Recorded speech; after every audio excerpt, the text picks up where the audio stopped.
대통령 직속 지방시대위원회가 전주시와 완주군의 통합이 타당하다는 입장을 공식 발표했습니다. 인구 75만 명의 대도시로 성장할 수 있다는 기대 속에서 행정구역 통합이 필요하다는 분석인데요. 하지만 과거 3차례나 통합 시도가 무산된 만큼 이번에도 적지 않은 진통이 예상됩니다. 자세한 이야기 김다라 기자와 나눠보겠습니다. 네, 김 기자 어서 오세요. 네, 지방시대위원회가 전주시와 완주군의 통합을 긍정적으로 평가했군요.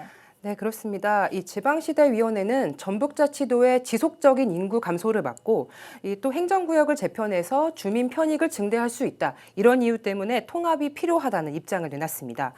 전주는 전북에서 가장 큰 도시지만 지리적으로 완주군에 둘러싸여 있어서 확장성이 크지 않거든요. 반면에 완주는 산업 기반과 이 개발할 수 있는 용지는 많은데 상대적으로 도시 인프라가 부족합니다. 두 지역이 통합되면 서로의 장점을 결합해서 기업 유치와 일자리 창출 등 이런 시너지 효과를 낼 수 있다고 판단한 건데요.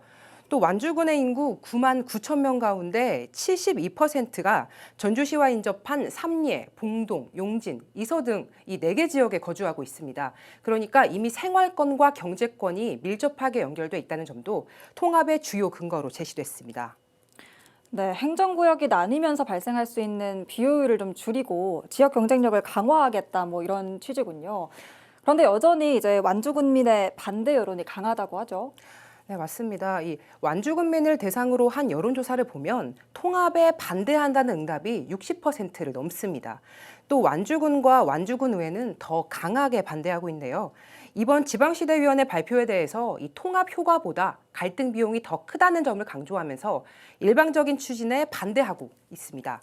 또 완주군의회는 이 통합이 되면 완주군의회 의원 11명 전원이 불출마하겠다고 선언한 데 이어서 현재는 릴레이 단식 투쟁까지 벌이고 있습니다. 네, 사실 지난 30년간 통합에 대한 이야기는 계속 나왔었잖아요. 그런데 계속해서 이렇게 무산이 된 이유가 있나요?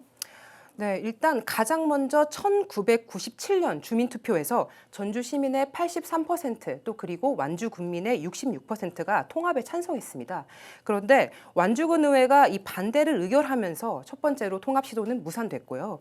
그 이후에 2009년과 2013년은 완주 군민의 반대 여론이 높아서 통합이 성사되지 못했습니다. 이번에도 특히 완주 군민들의 이 통합에 대한 공감대 형성이 가장 중요한 과제가 될 것으로 보입니다.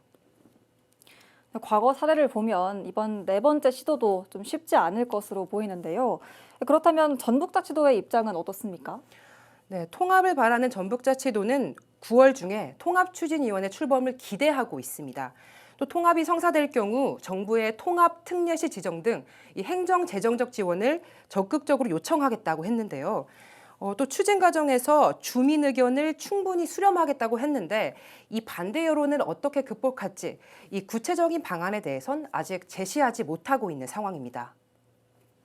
결국에는 주민들의 의견이 관건이 되겠네요. 앞으로의 논의 과정도 좀 지켜봐야 할 것 같습니다. 네, 김 기자 수고하셨습니다.